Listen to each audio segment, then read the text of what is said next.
Speaking of the election, across the country on many state ballots were questions about school choice. And quite frankly, save a few, it didn't go so well for the pro-school choice movement on its face.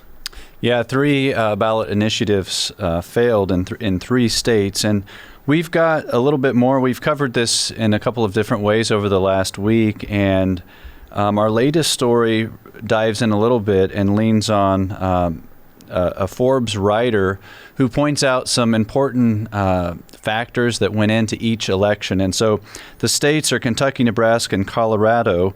Kentucky was where it fared the worst. Basically, voters had the opportunity to approve a constitutional amendment that would pave the way for school choice, that would just make it a little bit easier to implement there.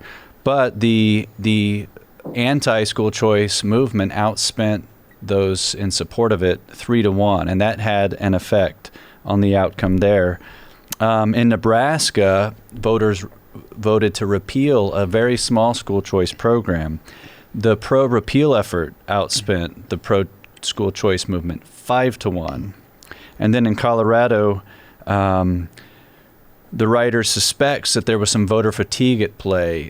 Colorado hadn't had as many ballot initiatives or ballot measures on a ballot since 1914, and so it was a historically enormous ballot for those voters to face. And so for all of these reasons and maybe a few others, school choice just didn't fare well. And the big takeaway from the author McShane was, if you're going to go for school choice, go big, because it doesn't seem to make a difference if it's a little school choice program like in Nebraska or something more significant. Michael, the leadership of governors when it comes to these issues, I think, really has to matter. And you look to Florida and Ron DeSantis. While school choice was not on the ballot in Florida, the issue of abortion was, and he managed through a pretty aggressive ground game to defeat a pro-abortion amendment in Florida, whereas that issue, like school choice in other states, failed. How crucial, I guess is my question, how crucial is a governor's leadership on these issues? It could be pivotal. Josh mentioned on our prior podcast, I believe, that states with strong gubernatorial support for school choice do well on that issue. It would also help, in my view, if states with school choice now would share their success stories going forward so that people in other states can see how it works, how well it works. School choice is like any other freedom. The fight for it is really never over. So I guess my advice would be keep the faith and keep the fight. Jillian, we know school teachers' unions don't like school choice, but parents overwhelmingly do. So one has to conclude it's just a matter of proper and well-financed messaging. That's absolutely right. I think it's, a matter of time and funding, as with a lot of issues in politics.